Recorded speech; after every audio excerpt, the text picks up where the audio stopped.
Quantas vezes já ouvimos um relato que parece ter saído direto do filme Bruxa de Blair e ainda assim o povo tem a capacidade de falar pra gente que essa história é real?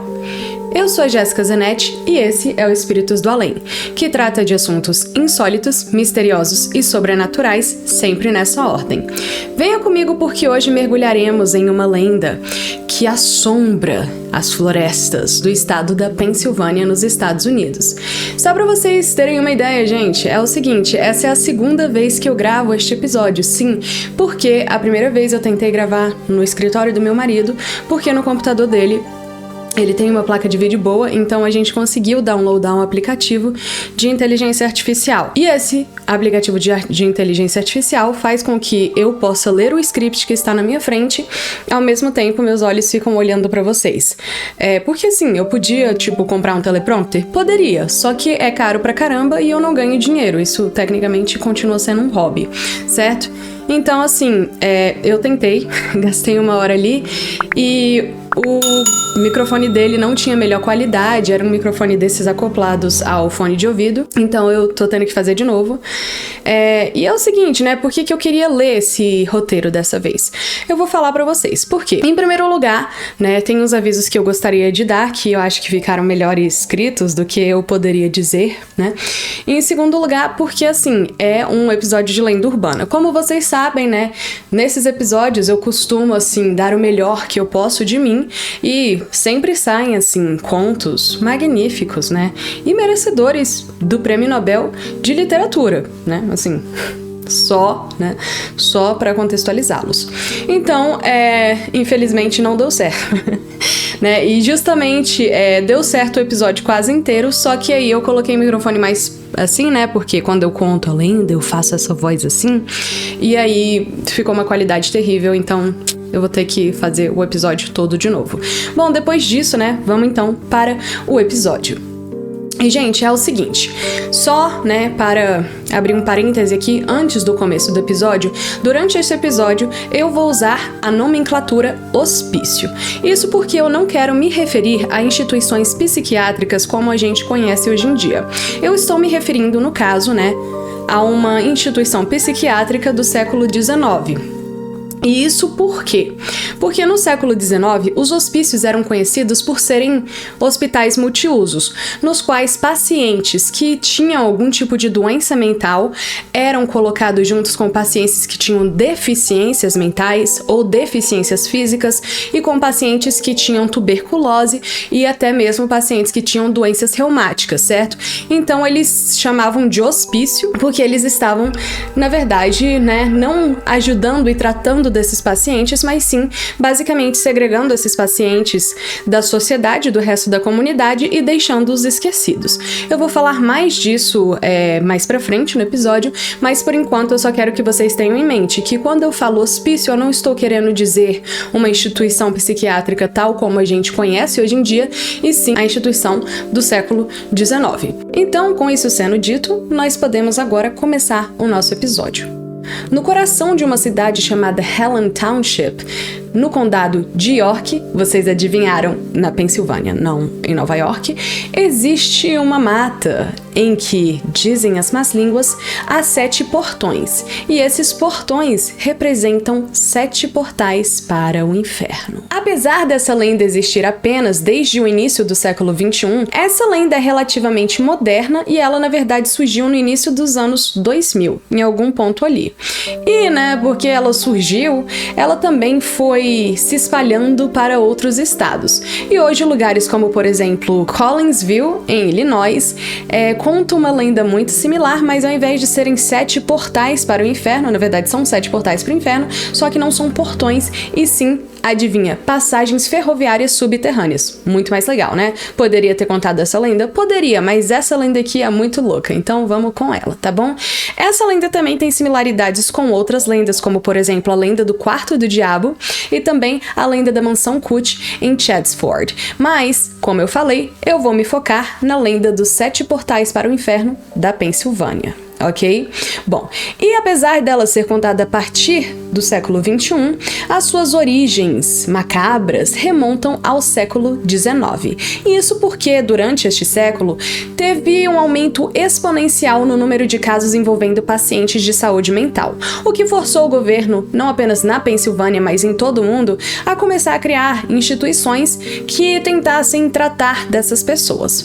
O único problema é que, na verdade, o que aconteceu especificamente na Pensilvânia, é que os governos, né, que eram controlados pelos partidos progressistas na época, começaram a fechar instituições privadas que forneciam algum tipo de apoio, né, de fato, e começaram a criar, basicamente, penitenciárias. Isso porque, até 1994, com a Declaração de Salamanca, pacientes que tinham deficiências físicas e mentais e pacientes com doenças mentais eram jogados indiscriminadamente no mesmo local e não era fornecido um tratamento nem salubridade apropriada para eles, né? Então ficou uma coisa assim meio que penitenciária de verdade.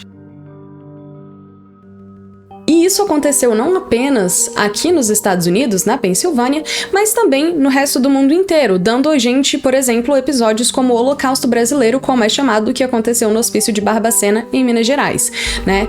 E é uma coisa horrível, né? Basicamente, gente, o que acontecia era que, diferente de instituições psiquiátricas que a gente tem hoje, né, onde um paciente com uma doença mental grave, como, por exemplo, esquizofrenia ou transtornos psicóticos, tinha o seu próprio leito, né? É assim que é hoje em dia. Ou tipo, se eles não são violentos, eles podem dividir não um leito, mas assim, um quarto mesmo, né?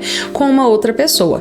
O que acontecia nessa época é que realmente eles tinham leito, e alguns nem tinham leitos. Eles tinham esses salões bem grandes, né? E que nem, por exemplo, Harry Potter, né? Que você tinha os leitos, isso que é um leito. Então, o que eu tava querendo dizer antes realmente era um quarto. E eles tinham esses salões em que você tinha vários leitos, alguns pacientes não tinham nem cama pra deitar, na verdade, eles deitavam no chão. E era uma situação extremamente insalubre, porque eles não forneciam, né? Eles não tinham muitos empregados, em primeiro lugar. E aí, o que acontece? Os funcionários que tinham estavam sobrecarregados, né? E alguns pacientes que você precisava dar um apoio maior, né? Porque eles tinham algum tipo de deficiência física ou deficiência mental, eles não limpavam esses pacientes.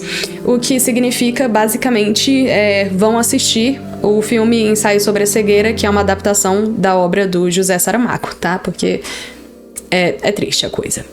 Bom, então, né, com isso sendo dito, na Pensilvânia, o aumento no número de casos de saúde mental fez com que o governo tivesse que intervir. Então, em 1845, eles criam o Harrisburg State Hospital, que é construído para ajudar o governo a controlar a população mentalmente insana, como eles chamavam naquela época, ok? E vale ressaltar que quando a gente fala mentalmente insano, de novo, eu tô falando de pessoas que têm deficiência mental, certo? Como, por exemplo, pessoas que têm síndrome de Down, e também pessoas com doenças mentais. E essas doenças mentais não são, eu tenho ansiedade, eu tenho depressão. Não, são doenças mentais mais graves, como, por exemplo, esquizofrenia e transtorno psicótico. Por conta disso, essas pessoas eram consideradas, tinha um estigma muito grande sobre elas, né? Mas elas eram consideradas, ou poderiam ser consideradas, um perigo para si mesmas e também um perigo para a sociedade, o que forçava o governo a tentar criar essas instituições, né, que buscassem ajudar essas pessoas. Só que no caso, eles só estavam contendo essas pessoas, eles não estavam ajudando, né? É aí que esse Harrisburg State Hospital, ele é construído a 54 quilômetros de Hallam Township, e isso por estrada mesmo, de terra, né?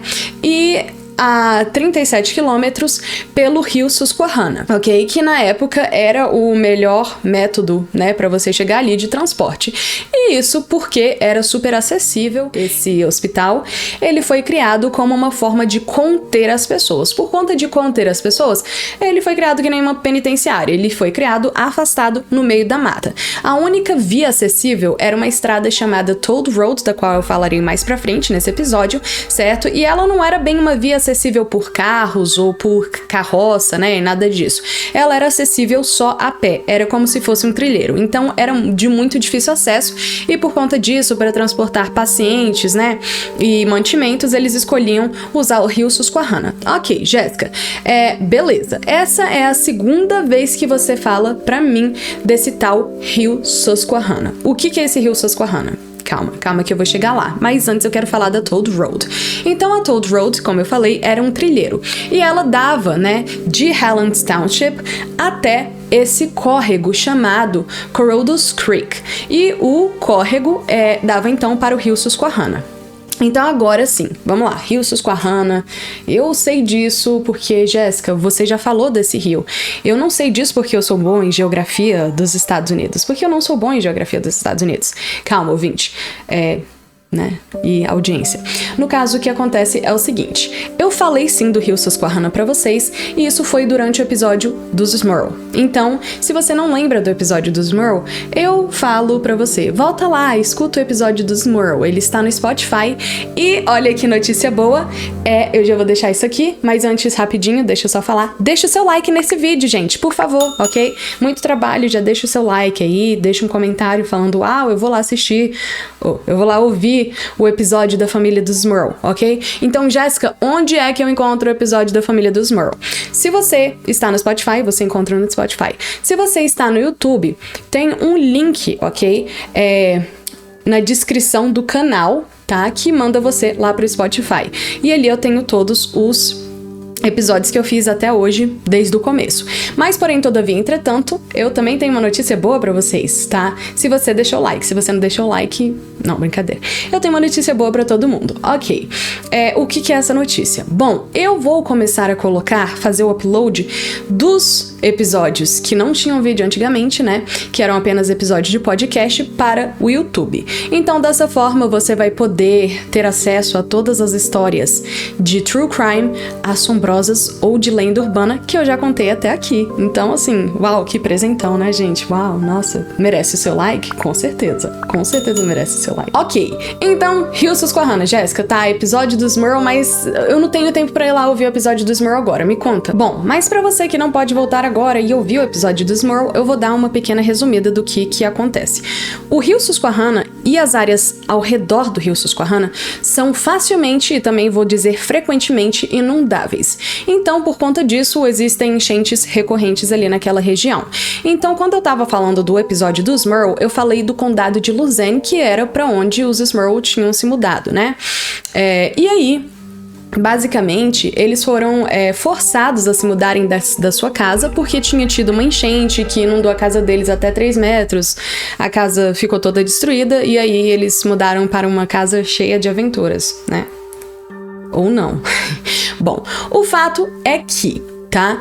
Existia ali esse condado de Luzerne que ficava em cima de umas minas, e essas minas eram a principal fonte de renda do estado desde o século XIX, né? Porque eram minas de carvão. Só que aí o que acontece? Acontece uma série de enchentes, né, que tornam as minas difíceis de serem extraídos recursos naturais, só vamos falar isso, e também sem falar que, tipo, né, a energia não era mais movida a carvão ali já no início do século XX, né, mas tudo bem, elas ainda existiam, eles ainda trabalhavam ali nas minas. Só que aí, em 1959 ocorre, adivinha o quê? Uma outra inundação do rio Susquehanna. E aí, o que acontece é que o rio vai e inunda uma dessas minas, só que as minas estavam todas interligadas, então o rio inunda todas as minas, e aí, as minas já eram. Bom, e aí basicamente, gente, o que acontece é que é o seguinte, tem essa ocultista, né, que ela volta ali naquele lugar e ela sente umas coisas. E aí ela dá o diagnóstico dela, ok? Dizendo que, adivinha o que tinha acontecido por conta dessa inundação das águas, né, que são uma fonte condutora de energias, vamos só falar isso. O que aconteceu? Ocorreu o ressurgimento de demônios que estavam debaixo daquela terra das minas. E a região toda ficou super mal assombrada, ok? Obviamente. Então, assim, só pra vocês terem noção, né? Mas uma outra coisa que eu queria falar deixa o like nesse vídeo, gente, por favor. Eu vou ser chata esse vídeo, viu? Eu vou falar deixa o like 35 vezes. Inclusive, vamos fazer uma contagem de deixa o like, ok? Não vai não! voltando, né? Então, beleza, Jéssica, você tava falando do hospício. Ele foi construído separado, no meio da mata. Você tinha o rio Susquehanna, as pessoas iam pelo rio. Você tinha Toad Road, que é o nome da estrada. Tá, beleza. Bom, beleza, gente. O hospício em si, ele não era um prédio atípico para aquela época. Ele era um prédio pequeno porque ele foi construído para abrigar 50 e poucos pacientes. Só que adivinha, né? Na época, ele abrigava 1000 pacientes, cerca de 1000. É o que diziam, né? E, como eu falei, fazia muito sentido que esse fosse o caso. Se vocês voltarem para ver como eram os hospícios no século XIX, eles eram todos assim, certo? Era como se realmente fossem penitenciárias brasileiras, onde uma cela que era para servir para 3 pessoas abriga 50 prisioneiros, né? Então, assim, basicamente, ele acaba se tornando um símbolo de esperança para alguns, mas de temor para o resto da sociedade. E é aí que a nossa lenda começa. Eu vou deixar claro aqui, ok? Eu não vou desperdiçar essa linda escrita do Prêmio Nobel que eu vou ganhar em literatura ainda por conta desse podcast, deixando isso bem claro, ok? E, gente, eu vou ter que ler. Vai ser chato, tá? Porque meu olho não vai estar olhando para vocês. Eu sei que vocês gostam desse contato visual sedutor que eu tenho com vocês, mas eu quero muito ler essa versão que eu escrevi. Então, superem, eu vou estar olhando agora para baixo, eu vou ler direto do roteiro, ok? E essa versão começa assim. Há uma lenda sombria que paira sobre as terras remotas do condado de York, onde uma instituição assombrada pela tormenta e pela tragédia oculta sua presença sinistra entre os emaranhados da floresta. Dizem que em uma noite fatídica, um incêndio eclodiu e se espalhou rapidamente por toda a instituição psiquiátrica. Na escuridão daquela noite infernal, o incêndio rugiu vorazmente, enquanto os gritos de desespero se misturavam com o crepitar das chamas. Devido à sua localização remota, o Corpo de Bombeiros de York não conseguiu chegar ao local a tempo para combater o fogo, que rapidamente se alastrou. Ao chegarem lá, os bombeiros, mesmo correndo com todas as forças, foram impotentes diante da fúria do fogo que consumiu móveis, aparelhos médicos e, o mais terrível de tudo, vidas inocentes. Presos nos corredores envoltos em fumaça, todos os pacientes, homens e mulheres indefesos, que estavam nos andares superiores, e quase 3/4 daqueles que estavam no primeiro andar, foram consumidos pelo fogo impiedoso. Os pacientes foram condenados a um destino terrível, suas vozes abafadas pelos rugidos das labaredas. Alguns poucos, por volta de 100, que conseguiram escapar, carregaram as marcas daquele terror até hoje. Desfigurados e traumatizados, os sobreviventes fugiram para as sombras da mata, onde encontraram um abrigo temporário, mas aterrorizante. A paranoia e o medo se espalharam por conta do estigma que envolvia os pacientes, e as autoridades locais formaram grupos de buscas armados para caçar os pacientes fugitivos. Os que foram encontrados por eles foram submetidos a uma violência brutal, espancados e até mesmo mortos por se recusarem a se submeter à vontade do que se consideravam guardiões da ordem. Mas muitos dos pacientes nunca foram encontrados, desaparecendo nas profundezas sombrias daquela floresta. Agora, acredita-se que, por causa do que aconteceu a esses pacientes, uma maldição sinistra tenha surgido sobre o local, transformando-o em um portal para o inferno, onde as almas atormentadas vagam em busca de redenção. Os políticos do condado de York, tomados pelo terror do que aconteceu, ergueram barreiras para selar o local, cada uma imbuída de antigos feitiços baseados em princípios de metafísica holandesa, que funcionavam como guardiões contra o mal. Alguns afirmam que esses portões erguidos foram construídos não para proteger o mundo exterior, mas sim para manter trancado o que quer que esteja lá dentro. 7 portões sombrios então ergueram-se, como sentinelas silenciosas, cada um mais imponente do que o outro. O primeiro é o único que é visível à luz do dia, e é apenas um prelúdio para os horrores que aguardam além do crepúsculo. Os outros permanecem ocultos, revelando-se apenas quando as sombras envolvem a terra em seu manto negro. Ornados com símbolos sinistros e talismãs de proteção, essas armadilhas do diabo, como são conhecidas, guardam um segredo terrível, um mistério que só os corajosos ou tolos ousariam desvendar. Afinal, quem se atreveria a desafiar os portões do inferno? E a primeira versão dessa lenda acaba assim. Peraí, você falou a primeira versão dessa lenda? Sim, gente, adivinha, tem uma segunda versão. Mas antes de eu contar essa segunda versão pra você, deixa o seu like no vídeo, ok? E vamos também falar um pouco da primeira versão e, da vida real, hoje em dia, o que acontece ali. Em primeiro lugar, é o meu dever informá-los, até porque eu sei muito bem que vocês já estavam aí preparando suas malas pra ir pra Pensilvânia só pra ir lá, nesses portais. Gente, é um crime, tá? É invasão de propriedade você passar por esse primeiro portão que é visível. Isso porque, hoje em dia, aquele local ali é uma propriedade privada. Então, sim, existe um portão que tem placas de não proibida entrada, e tudo mais. E se você passar, ou seja, se você pular esse portão, você está invadindo uma propriedade privada, as pessoas vão chamar a polícia para te pegar e você vai ser preso, ok? Basicamente. Então não façam isso, ok? Não tentem isso em casa, crianças. Em segundo lugar, vamos falar da estrada Toad Road. Essa estrada que, na verdade, era um trilheiro que dava acesso ali ao hospício e ao córrego que dá acesso ao rio, certo?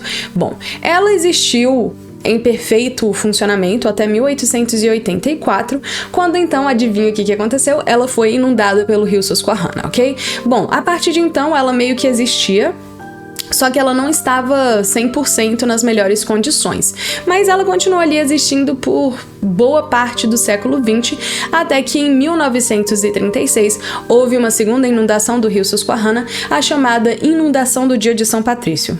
Por que será? Interessante isso, E aí é que ela foi completamente destruída. Só que dizem que esse portão de ferro, que é o primeiro dos portais para o inferno, e que é perfeitamente visível de dia, que tem as placas de proibida entrada, ele só foi colocado ali em 1972, porque as pessoas estavam se ferindo, porque elas iam pela estrada Toad Road quando elas não podiam, É como se você fosse, sei lá, um bandeirante e você tivesse que ir com um facão assim, era assim que eles tinham que ir. Só que as pessoas estavam, não, vamos pra aqui, é uma trilha, uhul, e estavam se ferindo. Então, por conta disso, em 1972, eles fecham essa estrada e agora é proibido o acesso. Isso porque, adivinha, lembra o que aconteceu em 1972? Foi bem específico. Foi, inclusive, foi o furacão Agnes, que foi, inclusive, o que forçou os Smurl, então, a largarem a casa deles lá, que eles tinham que era normal, que não era mal assombrada, e se mudarem para a casa que era mal assombrada. Bom, então o que acontece? Esse primeiro portão, como eu falei, seria o primeiro portal para o inferno. Ok? Bom, Como sempre tem gente que gosta de infringir a lei, a gente tem alguns relatos de pessoas que passaram por esse primeiro portão e como eles se sentiram ao passar por esse primeiro portão, ok? E basicamente o que eles descrevem é que quando você pula esse primeiro portão, a atmosfera começa a ficar bem pesada. E, na verdade, a palavra exata que eles usam é esmagadoramente pesada. Ok?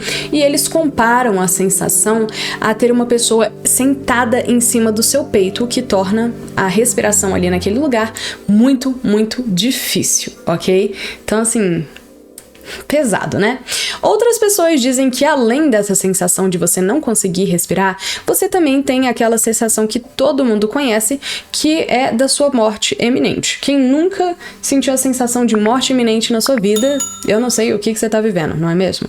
Bom, e também dizem que, além de ser difícil respirar e ter essa sensação de morte iminente, muitas pessoas também dizem ter ouvido gritos pedindo socorro e ruídos vindo da mata. Lembrando que, obviamente, é uma mata, tem animais ali, mas os ruídos que eles descrevem são ruídos que não dá pra distinguir, que não são de nenhum animal que mora na mata. Então, acredita-se, que se você encontrar, porque só o primeiro é visível durante o dia, os outros são visíveis apenas durante a noite, segundo a lenda, mas se você conseguir encontrar todos os 7 portões e atravessá-los, você vai então estar de pé dentro dos escombros do antigo hospício, e ali dentro dos escombros do antigo hospício, você conseguirá encontrar uma porta aberta para o inferno. Tá, mas aí vocês me perguntam, tá, Jéssica, mas assim, tem mesmo escombro desse hospício ali dentro se você conseguir atravessar os 7 portais?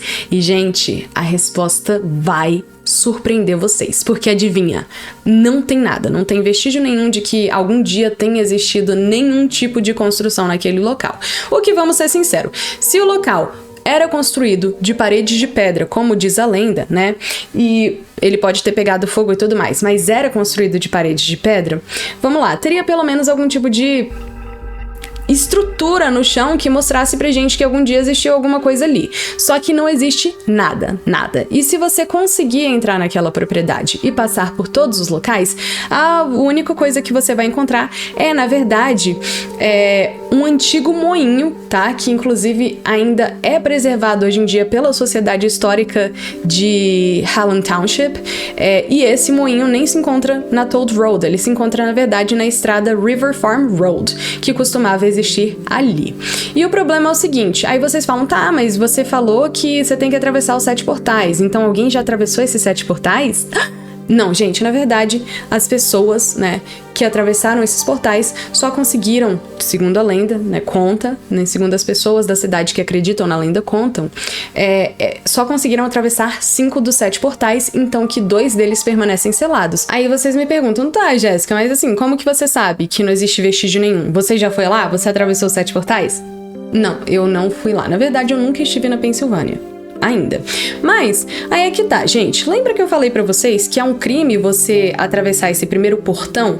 Isso porque aquilo é uma propriedade privada, o que significa que alguém é dono daquelas terras. E se essa pessoa é dona dessas terras, né, imagino eu que essa pessoa conseguiu atravessar esses 7 portais. Então existem vídeos que foram colocados no YouTube, né, dessa pessoa e também de invasores que provavelmente vão ser presos, né? Então não faça isso, e se você cometer um crime, não coloque vídeo no YouTube, só deixando isso bem claro. Ok, mas é o seguinte, existem vídeos de pessoas que de fato já conseguiram entrar dentro desse portão, né? E não tem nada ali, não tem nenhuma estrutura construída ali dentro, ok? Então assim, na vida real, né, é uma lenda, não passa de uma lenda, né? Mas como eu falei anteriormente, inclusive isso me lembra uma coisa. Deixa o seu like nesse vídeo, ok? Não é mais um pedido, agora é uma ameaça. Não, brincadeira, calma. E agora a gente vai falar da segunda versão. A segunda versão envolve um médico, ok? E em algumas versões dessa lenda, esse médico era um médico psiquiatra que trabalhava, né? Inclusive lá no Harrisburg State Hospital. Em outras versões, ele era um clínico geral que tinha uma clínica na cidade de Hallam Township. Então, assim, escolham acreditar no que vocês quiserem. Na lenda que eu escrevi abaixo, ele vai ser o psiquiatra porque é assustador. Ok? Bom, enfim. Então esse médico, ele não trabalhava, né, em um hospício que tinha sido construído ali na Toad Road. Ele morava em uma casa que tinha sido construída ali na estrada Toad Road, ok? E ele era conhecido por ser super excêntrico e deixar umas placas ao redor da sua propriedade que eram assustadoras. E essa lenda é contada assim. A noite caía pesadamente sobre a pacata cidade de Hallam Township, na Pensilvânia, envolvendo-a em um manto de trevas que parecia engolir qualquer vestígio de luz e esperança. No coração das sombras, um antigo moinho abandonado permanecia como um monumento silencioso do passado. Suas paredes de pedra, marcadas pelo tempo, ecoavam sussurros do vento noturno. Logo além do moinho oculto entre as árvores retorcidas da floresta, ficava a sinistra Toad Road, uma estrada que poucos se aventuravam a percorrer. Era ali que o médico Harold Belknap residia em uma solidão sombria. Ele trabalhava em um hospital psiquiátrico que mais tarde fora convertido em um hotel e a seguir transformado em um asilo para idosos. Suas paredes de pedra erguiam-se como um espectro do passado, como se fossem testemunhas silenciosas das vidas que ali se extinguiram.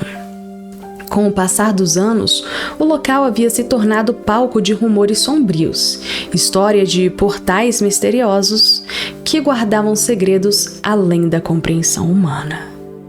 O Dr. Belknap, conhecido por sua natureza reservada e pelas placas de proibida entrada, entre e morra, cuidado, cão feroz, dentre outras, que adornavam sua residência, era envolto em mistério tanto quanto os portões que seus vizinhos diziam que ele havia construído.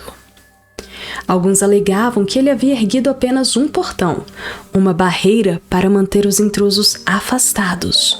Outros afirmam que ele havia construído 7 portões, que formavam uma trilha sinistra que se estendia pela densa floresta como tentáculos de uma criatura antiga e maligna. À medida que as noites se arrastavam, um novo capítulo de terror começou a se desdobrar em Hallam Township. Rumores sombrios circulavam pela cidade, incluíam sussurros sinistros de uma presença maligna que se agitava nas sombras. E então, em uma noite fatídica, as chamas irromperam das profundezas da escuridão, envolvendo a casa do Sr. Belknap em um abraço ardente. Que sensual! O incêndio consumiu tudo em seu caminho, devorando as paredes da residência e transformando os portões misteriosos em cinzas. Enquanto as chamas crepitavam, os moradores de Hallam Township assistiam aterrorizados, perguntando-se se o fogo havia sido apenas um acidente ou se algo mais sinistro estava em jogo. Pois nas profundezas das ruínas, os segredos do Dr. Belknap permaneceriam enterrados para sempre, ocultos nas sombras que dançavam entre as chamas. O fogo rugia como uma besta faminta, devorando os segredos do passado e deixando para trás apenas destroços carbonizados. Mas há quem diga que o primeiro portão continua de pé e visível, e que os resquícios dos outros 6 só podem ser vistos durante a noite, quando o incêndio ocorreu. E assim, a casa do médico solitário se tornou apenas uma lembrança sombria, um lembrete silencioso dos mistérios não resolvidos que assombravam Hallam Township. E embora as chamas pudessem ter consumido seu lar, os segredos dos portões misteriosos continuariam a ecoar nas sombras, envolvendo a cidade em um manto de mistério e terror. Dizem as más línguas que apenas 5 dos 7 portões puderam ser atravessados até hoje, deixando os restantes selados em mistério e medo. Mas a fama dos 7 portais para o inferno se espalhou rapidamente, atraindo a atenção de escritores e jornalistas em busca de respostas para os enigmas do passado. E aqui termina a segunda versão dessa lenda. Bem, gente, e essa segunda versão é bem mais real. Isso porque, de fato, existia um Dr. Belknap, ok? Que trabalhou num prédio que costumava, de fato, ser um hospício e que depois foi transformado em hotel, depois foi transformado em asilo e depois foi transformado em um prédio de apartamentos e existe ali na Hallam Township até hoje, ok? Bom...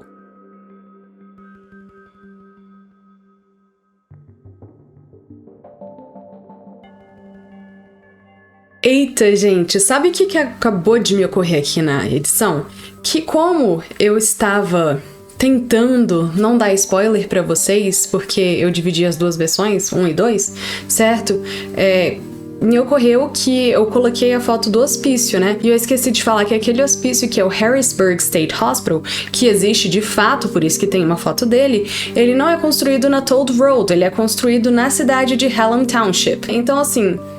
se você estava pensando, poxa, mas Jéssica, existe sim um hospício, né? Tipo, como que ele não está lá dentro dos 7 portões, que nem você falou agora e tudo mais? Eu digo pra vocês, é bem simples, é porque esse hospício existe, só que ele nunca foi construído dentro dos 7 portões. Eu só queria manter o suspense pra contar essa versão depois e aí, tipo, não dar spoiler. Mas aí eu nunca fiz a conexão durante o vídeo e estou aqui agora na edição fazendo essa conexão pra vocês, não é mesmo? Então, sem mais delongas, voltem ao vídeo E eu vou voltar aqui à minha reflexão profunda da vida. Bom, a segunda coisa é que realmente vários jornalistas e escritores vieram ali para Helen Township e escreveram sobre a lenda, né? Inclusive um jornalista chamado Mike Argento, do York Daily Record, e um escritor chamado Matt Lake, que é autor do livro Weird Pennsylvania, já escreveram reportagens e um capítulo de livro, respectivamente, sobre a lenda dos 7 portais para o inferno. E, interessantemente, né, o que acontece é que existem pessoas que acreditam que a lenda é real porque elas leram no jornal. Olha que interessante, né? Parecido com a história lá que a gente contou na lenda da perna cabeluda, que inclusive foi a última lenda que a gente contou no canal, certo? Só que então o que acontece, né? Não foram todas as pessoas que ficaram convencidas de que essa lenda é real, e isso acabou dividindo a população. Mas muitas pessoas passaram a literalmente tentar invadir aquela propriedade privada só pra descobrir, que loucura, se a lenda era real ou não. Por isso que eu falo, gente, você pode ir lá? Com certeza. Você pode tentar pular? Sim. Mas saibam que você vai ser preso se você fizer isso. Então não façam isso, ok? Eu estou tentando guiá-los nos caminhos corretos da lei, ok?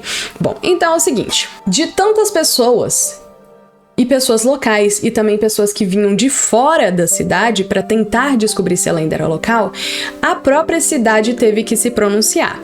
Então, eles acabaram publicando na sua página online uma matéria que desmente tudo sobre essa lenda. Fala, gente, é só uma lenda, obviamente isso não é real. Aqui estão todos os registros históricos, né, e tal, que provam que isso não é real. Então, por favor, não tentem invadir a propriedade privada dos outros, isso continua sendo crime e tudo mais, certo? Bom, apesar dessa tentativa de racionalização, muita pessoa acreditou que, obviamente, é uma tentativa de tentar abafar o caso e que a lenda realmente é real, ok? E algumas almas corajosas e destemidas, que não têm medo de serem presas, continuam tentando visitar os 7 portais do inferno, né? Só que a maioria falhou antes de, obviamente, completar essa jornada. E como eles falam, hoje em dia eles sabem, né, de acordo com a lenda, ok? Então eles sabem fatos reais, ok? Que apenas 5 dos 7 portais foram então ultrapassados. Interessante, não é mesmo? Mas e vocês? Acreditam na lenda dos 7 portais para o inferno? E eu quero realmente saber nos comentários. Vocês têm várias opções. Na verdade, deixa a opção que você acredita, né? Porque você pode escrever com palavras. Mas eu penso o seguinte, pode existir pessoas que acreditam na lenda inteira como um todo e realmente acham que o governo se pronunciou só para que o caso fosse abafado, né? Pode existir pessoa que acredite, é a primeira versão da lenda na real, mas essa segunda aí pode realmente ter existido um médico que era meio excêntrico, né? E que a casa dele, né, pegou fogo e tudo mais, e que tem alguma coisa sobrenatural ali na casa que pegou fogo. Ou então pode realmente existir esses portões que foram construídos por alguém, né, que não se sabe quem, esses 7 portais que levam para o inferno naquela região, eu não sei, deixa aí nos comentários, né? E se você tiver algum caso de episódio sobrenatural ou de lenda urbana que aconteceu na sua cidade ou na sua região, por favor, entre em contato comigo. Lembrando que vocês podem, então, entrar em contato por meio do e-mail, que é espiritosdoalempodcast@gmail.com, ou então por meio do Instagram, em uma direct, em @espiritosdoalempodcast, ok? Muito obrigada por me acompanharem até aqui, e semana que vem eu volto, então, com um caso de crime real. Mas, enquanto isso, lembrem-se, se vocês forem a Pensilvânia, certifiquem-se de que não terá nenhuma inundação no período que vocês estiverem lá. E também lembrem-se, né, gente, que às vezes pular um portão pode ter consequências mais devastadoras do que apenas o seu histórico criminal.